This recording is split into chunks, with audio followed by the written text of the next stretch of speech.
Question 3. What have you learnt from your audience feedback? The audience feedback I obtained was extremely beneficial. In terms of the feedback itself, it came in a number of forms. For example, focus groups, questionnaires, and online polls. The first piece of feedback I acquired came in the form of a group discussion / focus group, which surrounded my ancillary tasks, poster, and front cover of magazine. The feedback was extremely positive, highlighting the many strengths of my piece, as well as those areas that could be improved. A number of areas they liked about my poster and magazine front cover was firstly, the images I used for both. They said that they made a real impression on them due to the connection made between the characters in the images and the audience. They also liked the templates I used on the image, which made the character look demonic due to the altered colour gradient of the skin, as well as the effect I used, which made the veins on her arms stand out. Another area of the picture they felt worked well on both the poster and the magazine front cover was a white outline I used around the images. They said that by doing this, it made the images stand out extremely well and made them far more significant on the page. Another convention they felt worked well was the tagline used on my poster. They felt that the fact that it looked as though it was mirrored caused them to be intrigued into watching the final product in order to discover the significance of the action. This was very much the reaction I wanted to gain from the tagline, as it does indeed give a hint at the plotline of Torment. However, previous to this focus group, the text was actually white. The people in the focus group actually felt that by making the text red, it would give the tagline a greater significance on the poster, as they felt the title of the film, Torment, was too overpowering. Therefore, this feedback definitely aided my work. Other areas they believed worked well was the colour scheme of my magazine front cover, which they felt linked to the existing media products. They also liked the puff used, Torment exclusive, for similar reasons. All in all, the audience feedback received through this focus group / group discussion was very positive. However, the group were also helpful, as they gave me some constructive feedback on the areas that they felt were weaker.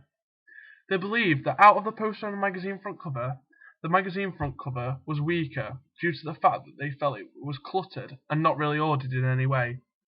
Due to this feedback, I altered the page so that it was far crisper, with only the necessary information. This also linked far better to my style model, which I based my magazine front cover on. This was also the first sign of a weakness involving my tagline, one step too far, which is a common theme running through each product at one stage or another. Our initial idea was to use the number 2 instead of the word 2, in order to hint to the audience about the plot of the film, which involved an evil twin sister.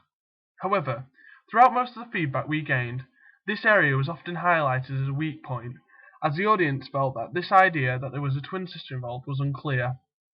Therefore, following feedback from not only this exercise, but a focus group which took place for the first draft of the trailer, we decided to alter the number 2 back to the word 2. In a way, as a group, we felt as though the concept of the film has become less strong. However, an audience cannot understand what the film is about, then there will be no incentive to watch it. Therefore, this feedback was extremely significant. Another piece of feedback I gained was through a number of websites by which we uploaded our final as well as draft trailers for people to comment. These websites were YouTube and Facebook.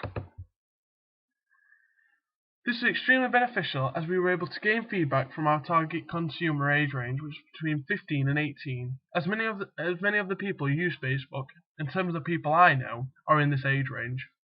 The comments made were extremely positive, with many people speaking about the strong use of conventions linking to our chosen genre. Other comments made surrounded the post-production and moderations, and the effects and transitions which were used in the editing stage. The final piece of feedback I obtained came in the form of a focus group of around 8 people, whereby they viewed the first draft of my trailer. This focus group can be found on my blog. This was the most beneficial piece of information, as I was able to see the reaction of people watching the trailer firsthand. It was also beneficial as the group made a number of comments which were very constructive, and due to that I was able to correct the negatives in order to make the piece stronger. For example, the ending was quite weak compared to real media products. They commented on this and gave their views on how they would want it to end as an audience member who may wish to watch it in the future. Another piece of useful feedback given was that the group liked the text I had created on the program Motion. They said that it matched real media products as it looked extremely professional due to the behaviour I had used. Likewise to the feedback received from Facebook, the audience who were in this focus group were all in the target age range for our intended audience. Therefore, it was a good way of testing how an audience member of this age would react to it. This also gave good feedback, as one of the audience members actually felt the film was too scary for people in this age range. However, due to the fact that it was a subgenre of horror thriller, I wished to maintain the age rating at 15.